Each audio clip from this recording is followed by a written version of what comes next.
नमस्कार, आप देख रहे हैं न्यूज वन इंडिया, आपके साथ मैं हूं सौरभ सक्सेना। नमस्कार, आप देख रहे हैं न्यूज वन इंडिया, आपके साथ मैं हूं सौरभ सक्सेना।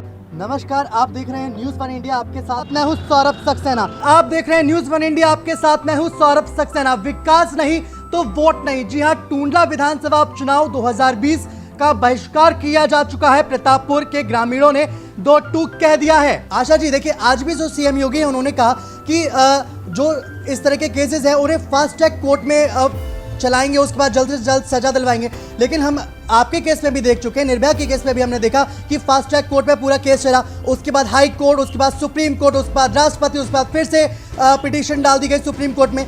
तो ये जो बहुत लंबा जो दौर था, शायद निर्भया केस के बाद इस देश ने जाना कि हमारा कानून में कितने पेच है।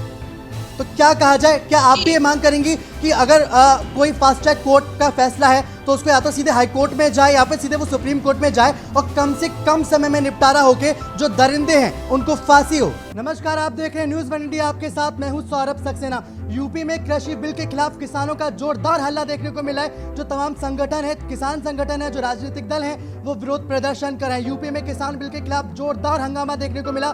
नोएडा, हाथरस समेत कई शहरों में प्रदर्शन देखने को मिला। दिल्ली नोएडा बॉर्डर पर किसानों ने जोरदार प्रदर्शन किया। किसान संगठनों की मांग है कि कृषि बिल को वापस ले मोदी सरकार। वहीं हाथरस की बात की जाए तो भारतीय किसान यूनियन ने जोरदार प्रदर्शन किया। आजमगढ़ में भी सरकार के खिलाफ सड़कों पे सफाई उतरे। कृषि बिल वापस लेने की मांग की गई। साफ तौर पे जो किसान जो आंदोलन कर रहे हैं उनकी साफ तौर पे मांग है कि अगर बिल वापस नहीं लिया तो बड़ा आंदोलन किया जाएगा। कृषि विधेयक बिल को किसान यूनियन ने बताया किसान विरोधी। कपिल जी, आप इस बात का जवाब दीजिए। प्रधानमंत्री मोदी की तरफ से भी कहा गया कि आजादी के बाद आप लोगों ने सिर्फ और सिर्फ किसानों के नाम पे नारे लगाए, किसानों के लिए काम नहीं किया। इसी बात से मिर्ची लग रही है क्या? तस्वीर देख लीजिए, चेहरा पहचान लीजिए और समझ लीजिए कि लोग क्या हैं। सर, आप लोग बताइए, लोग बाहर आ रखे हैं, सील किया या मजाक हुआ सील के नाम पे? वो उनसे पूछो तो इनसे अथॉरिटी वाले। सर आप बताइए ना, पुलिस वाले तो आप है ना, सील की जिम्मेदारी क्या है? अगर लोग रूल्स फॉलो नहीं करे तो एक्शन किसे लेना है? अथॉरिटी वालों को लेना है, पुलिस वालों को लेना है? नहीं, अथॉरिटी वालों से सब्जी फब्जी की इनसे बात करो। तो सब्जी की बात नहीं है सर, सब्जी की बात नहीं है। आप ये बात बताइए, लोग बाहर निकले, रोक क्यों नहीं रहे आप लोग? कहाँ निकलने बाहर? सर भीड़ की भीड़ लगी है। सर बाहर खड़े हुए हैं, ये बाहर खड़े हुए हैं, बहुत सारे जो लोग हैं वो लोग देखिए बिना मास्क के लोग बाहर खड़े हैं। कर क्या रहे हैं आप लोग? आप बताइए, आपकी भी यहाँ पे जिम्मेदारी है, लोगों को समझा नहीं रहे क्या? जिस तरीके से आपसे बात की जा रही है सर, उसी तरह से हमसे बदतमीजी से बात कर रहे हैं। बहुत तो अगर हम अब आपसे बदतमीजी से बात करें तो एक्शन क्यों नहीं ले रहे, क्यों नहीं गिरफ्तार करके उनको समझा रहे हैं? आप दवाई लेना है तो आपको तो और गंभीर हो जाना चाहिए। आप अगर बीमार हैं तो फिर आपको तो मास्क बिल्कुल बहुत ज्यादा जरूरी हो जाता आपके लिए। वाइफ की दवाई लेना है तो फिर वाइफ की दवाई लेने आए हैं तो फिर मास्क नहीं लगाएंगे? मतलब सरकार ने अगर कह दिया, अगर सरकार ने कह दिया कि मास्क लगाइए तो आप मास्क नहीं लगाएंगे? सरकार का विरोध है, घर के नीचे सरकार का विरोध है जी। घर के कोरोना से जंग नहीं लड़नी हमें? बिल्कुल लड़नी है। कैसे ऐसे बिना मास्क के? क्या सरकार की गाइडलाइंस फॉलो नहीं करेंगे? सर कोई जवाब है आपके पास या नहीं है? अगर आप यहाँ पे रहते हैं तो आपकी जिम्मेदारी ज़्यादा बन जाती है कि आप कम से कम अपने घर में रहिए। अगर होम डिलीवरी नहीं हो रही है, अगर कोई दिक्कत आ रही है तो कम से कम आप एक एक करके बाहर आए। आप एकदम से भीड़ ना लगा दीजिए।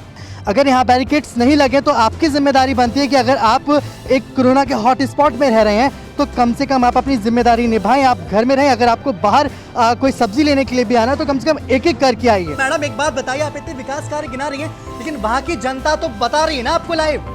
नहीं, अब बता रही है, वही तो मैं बोल रही हूँ। अब आप ये तो मत कह दीजिए कि जो जनता है वो कांग्रेस के खिलाफ बोल रही है। बस 4 साल मिला, उसमें उन्होंने परियोजना टूंडला विधानसभा में, मैडम सुनिए, टूंडला विधानसभा की बात की जाए तो कांग्रेस, सपा, बसपा, बीजेपी, जनता ने तीनों को चांस दिया। विकास नहीं हुआ, इसलिए आज उनको कहना पड़ा कि विकास नहीं तो वोट नहीं। नहीं, मैं बता और आप मामले की गंभीरता कोई नहीं समझ रही है। आप जनता के आरोपों को सीधे से नकार दे रही हैं। बाद में सपा सरकार आने के बाद में, और इन्होंने उस परियोजना को सब कर दिया। अभी तक गंगा जब परियोजना साफ तौर पे, मैडम सुनिए, साफ तौर पे जनता ने भी सुना, आपने भी सुना होगा। साफ तौर पे जनता ने कहा कि चाहे कांग्रेस हो चाहे बीजेपी हो, विकास नहीं हुआ। अब आप ये बताइए कि अगर आप जीतती हैं तो आप क्या करेंगी ग्रामीणों के लिए, या फिर बस यही कह देंगे कि नहीं हमने विकास किया? लेकिन विकास ऐसा करना चाहिए कि ग्रामीण बोले, जनता बोले। भाई मैं आप एक बात और बता दूं आपको, बोलिए। जुड़ी हुई कार्यकर्ता हूँ, मुझे नेता नहीं हूँ, कहीं बाहर की रहने वाली नहीं हूँ। अगर मैं यहाँ का विकास नहीं कराती हूँ या इनकी समस्या नहीं सुनती हूँ तो मात्र 16 महीने का चुनाव है ये। बिल्कुल स्नेहलता जी, आप हमारे साथ बने रहिए। नवीन श्रीवास्तव बीजेपी नेता भी हमारे साथ जुड़ चुके हैं। नवीन जी, बहुत बहुत स्वागत है आपका। जी धन्यवाद। देखिए, जनता तो साफ तौर पे बहिष्कार कर रही है चुनाव का, लेकिन आपका तो अभी तक प्रत्याशी ही फाइनल नहीं हो पाया है। देखिए, भारतीय जनता पार्टी में प्रत्याशी महत्वपूर्ण नहीं है। चुनाव भारतीय जनता पार्टी लड़ती है, भारतीय जनता पार्टी का कार्यकर्ता लड़ता है, भारतीय जनता पार्टी की रीत रीत लड़ती है, भारतीय जनता पार्टी। चलिए ठीक है, आपके लिए प्रत्याशी महत्वपूर्ण नहीं है सर, तो फिर सरकार तो आपकी है ना सूबे में, तो वहाँ के ग्रामीणों को आखिर क्यों कहना पड़ रहा है कि विकास नहीं हुआ इसलिए हम वोट नहीं देंगे? नहीं, देखिए, किसी जगह पे अगर किसी को शिकायत है तो निश्चित रूप से उसको दूर किया जाएगा। 23 करोड़ की आबादी का अब तक कहाँ थे फिर आप? शिकायत दूर अब तक क्यों नहीं की गई सर? नहीं, अब तक जब चीजें सामने आएंगी जनता को भी पता चला कि अब वोट लेने का मौसम आया है, इसलिए अब बोलो तो ही साहब सुनेंगे, वरना तो साहब सुनते ही नहीं है।